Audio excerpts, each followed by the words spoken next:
السلام علیکم دوستو، آج کی کہانی کسی بادشاہ، ملکہ یا کسی سلطنت کی نہیں، بلکہ آج کی کہانی ایک ایسے پراسرار قیدی کی ہے جسے شاید دنیا کا سب سے بدنصیب قیدی کہا جائے تو غلط نہ ہوگا۔ دوستو، یہ اس دنیا کی نہ سلجھنے والی پہیلیوں میں سے ایک ہے۔ مغربی معاشرے میں اس کہانی پر کئی کتابیں اور ناولز لکھی گئی ہیں۔ دور حاضر میں اس موضوع پر کئی ہالی ووڈ موویز بھی بن چکی ہیں۔ یہاں بات ہو رہی ہے مین ود دی آئرن ماسک کی، یعنی لوہے کے نقاب والا انسان۔ دوستو، یہ ایک قیدی تھا جو کہ فرانس میں اندازاً 1640 میں پیدا ہوا۔ یہ 1670 میں گرفتار ہوا اور مختلف قید خانوں میں تقریباً 34 سال تک قید رہا، اور یہ لمبی قید کاٹنے کے بعد بالآخر 1703 میں انتقال کر گیا۔ اس کا جرم کیا تھا کسی کو نہیں معلوم۔ دوستو، اس آدمی کی خاص بات یہ تھی کہ ان پورے 34 سالوں کے دوران اس کی شکل کسی نے نہ دیکھی تھی، جن میں جیلر سے لے کر گورنر تک شامل تھے، کیونکہ اس کے چہرے پر ایک لوہے کا نقاب اس طرح پیوست کیا گیا تھا کہ وہ اس کے چہرے سے جدا نہیں ہو سکتا تھا۔ بہت سے دانشور، جن میں والٹیئر بھی شامل ہے، کا کہنا ہے کہ یہ ماسک لوہے کا نہیں بلکہ کالے رنگ کی مخمل کا تھا۔ جو بھی تھا، اس ماسک کو یہ قیدی نہیں اتار سکتا تھا، کیونکہ اس کے اوپر ہمیشہ 2 پہرے دار متعین رہا کرتے کہ اگر یہ شخص نقاب کو اتارنے کی یا کسی دوسرے قیدی یا جیل کے عملے سے بات کرنے کی کوشش کرے تو اسی وقت اسے موت کے گھاٹ اتار دیا جائے۔ دوستو، یہ وہ دور تھا جب فرانس پر کنگ لوئس 14 کی حکومت تھی۔ اس دور میں بادشاہ کو مکمل اختیارات حاصل ہوتے کہ وہ جس کو چاہے چھوٹی سی غلطی پر جیل میں ڈال دے۔ بادشاہ ذرا سی گستاخی، حکومت ولی یا زبان درازی پر لوگوں کو بھیانک سزائیں دیا کرتا، تو کہا جا سکتا ہے کہ اسے بھی بادشاہ کی جانب سے ایسی ہی کسی چھوٹی سی غلطی کی سزا دی گئی ہوگی۔ لیکن دوستو، ایسا نہیں تھا، کیونکہ یہ نقاب پوش شخص کوئی عام انسان نہیں تھا۔ اس کے عادات و اطوار اس کے شاہی خاندان سے تعلق کی گواہی دیتے تھے۔ بادشاہ لوئس اس میں اتنی زیادہ دلچسپی رکھا کرتا کہ ایک مرتبہ اس کے بیمار ہونے پر لوئس نے اپنے شاہی طبیب کو اس کے علاج کے لیے بھیجا تھا۔ قید خانوں کے جیلر اور شہر کے گورنر اس کے سامنے اپنی ٹوپیاں اتار کر ادب سے کھڑے رہتے۔ اسے چاندی کی پلیٹ میں اعلیٰ ترین کھانے فراہم کیے جاتے۔ اسے اپنی مرضی سے کھلی فضا میں جانے کی آزادی ہوتی۔ جیل میں اسے اپنا نقاب اتارنے کے علاوہ ہر طرح کی سہولت موجود تھی۔ جب 1703 میں یہ شخص مر گیا تو اسے اس کے نقاب کے ساتھ ہی دفن کیا گیا۔ مورخین کے مطابق اس کی تدفین میں بادشاہ لوئس 14 نے خفیہ طور پر شرکت بھی کی۔ اس کے مرنے کے بعد اس کے استعمال کی تمام چیزیں جلا دی گئیں۔ اس کے کمرے کو توڑ کر دوبارہ تعمیر کیا گیا۔ اس نامعلوم قیدی کے مرنے کے ساتھ اس کا نام اور اس کا جرم بھی دفن ہو گیا۔ وہ اپنی گرفتاری سے موت کے درمیان 3 بڑے بڑے قید خانوں میں قید رہا، جن میں بیسٹل کا مشہور زمانہ قید خانہ بھی شامل ہے۔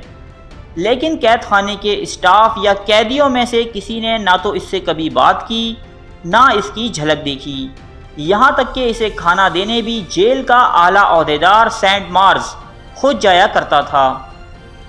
ایک مرتبہ اس نقاب پوش قیدی نے پھل کاٹنے والے چاقو کی مدد سے ایک پلیٹ پر کچھ لکھ کر وہ پلیٹ قید خانے کی کھڑکی سے باہر پھینک دی۔ یہ قید خانہ ایک دریا کے کنارے واقع تھا، چنانچہ یہ پلیٹ تیرتی ہوئی ایک مچھیرے کے ہاتھ جا لگی۔ وہ مچھیرا پڑھنا لکھنا نہیں جانتا تھا، اور یہی اس کی سب سے بڑی بدقسمتی ثابت ہوئی۔ وہ یہ پلیٹ واپس اسی قید خانے لے آیا جہاں یہ نقاب پوش قیدی قید تھا۔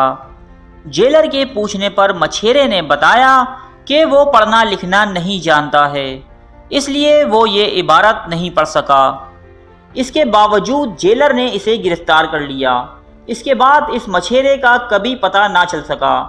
اب آتے ہیں اس سوال کی طرف کہ آخر وہ نقاب پوش تھا کون؟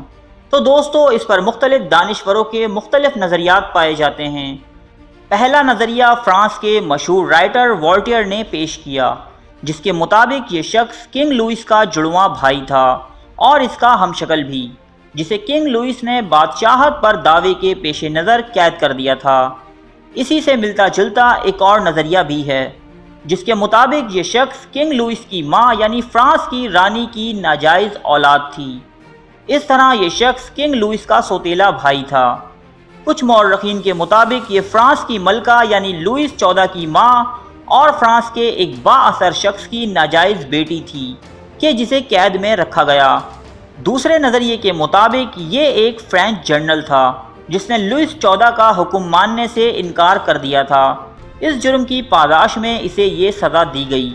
اس کی شناخت اس لیے چھپائی گئی کہ کہیں فوج میں بغاوت نہ ہو جائے، مگر یہ نظریہ قابل قبول اس لیے نہیں کہ اس جنرل کو قتل بھی کیا جا سکتا تھا۔ دوستو، مین ود دی آئرن ماسک کے حوالے سے اسی طرح کی درجنوں کہانیاں زبان زدے عام ہیں، مگر فرینچ آرکائیو سے ملنے والی چند دستاویزات کی چھان بین کے ذریعے ماہرین دو ناموں پر متفق ہیں۔ پہلا ہے اینٹونیو ایرکول میتھیولی۔ یہ اٹلی سے تعلق رکھنے والا ایک سفیر تھا۔ اس نے اپنی جال سازی اور سازشوں کی بدولت یورپ کے 5 ممالک کے درمیان جنگ کی صورتحال پیدا کر دی تھی۔ اس نے فرانس کے بادشاہ لوئس 14 پر چند شرمناک الزامات عائد کر کے اسے بہت بری صورتحال سے دوچار کر دیا تھا۔ اس لیے فرانس کے خفیہ دستوں نے اسے نہایت رازداری سے اغوا کیا۔ اسے قتل کرنا خطرے سے خالی نہیں تھا کیونکہ وہ بہت ہی ہائی پروفائل قیدی تھا، اس لیے اسے بہت ہی محتاط طریقے سے قید رکھا گیا تھا۔ جبکہ جدید ریسرچ کے مطابق دوسرا نام آسٹچ ڈاگر کا ہے۔ یہ ایک معمولی خدمتگار یعنی ملازم تھا جس کا آقا راکس دی مارسیلی عیسائیوں کے ایک فرقے پروٹسٹنٹ کا پادری تھا۔ اس نے فرانس پر پروٹسٹنٹ فرقے کی اجارہ داری کے لیے اپنی قریبی پروٹسٹنٹ ریاستوں سے مدد حاصل کی تھی، جس کی سزا کے طور پر مارسیلی کو 1659 میں سرعام تشدد کر کے قتل کر دیا گیا تھا۔ مارسیلی کے تمام منصوبوں اور رازوں کا امین اس کا یہ ملازم آسٹچ ڈاگر تھا۔ مورخین کے مطابق اسے پروٹسٹنٹ فرقے کی نظروں سے بچانے کے لیے یہ ماسک پہنا کر قید کیا گیا تھا۔ دوستو، یہ بات حتمی نہیں کہ وہ پراسرار نقاب پوش شخص کون تھا۔ بیان کی گئی تمام باتیں صرف اور صرف نظریات یعنی کہ تھیوریز ہیں۔ اصل حقیقت اللہ تعالیٰ کی ذات ہی بہتر جانتی ہے۔ ارے فرینڈز، ایک منٹ، آپ ایسے ہی جا رہے ہیں؟ اتنی محنت سے ویڈیو بنائی ہے، ایک لائک تو بنتا ہے نا؟ اور دوسرا یہ کہ آپ ہمیں اتنی بڑی دنیا میں دوبارہ کیسے ڈھونڈیں گے؟ تو اس کا حل یہ ہے کہ آپ ہمارے چینل کو سبسکرائب کر لیجئے اور اس بیل کے آئیکن کو کلک کر دیجئے۔ اس طرح ہمارے آنے والی تمام ویڈیوز آپ تک پہنچتی رہیں گی۔ ارے ڈریے مت، یہ بالکل فری ہے۔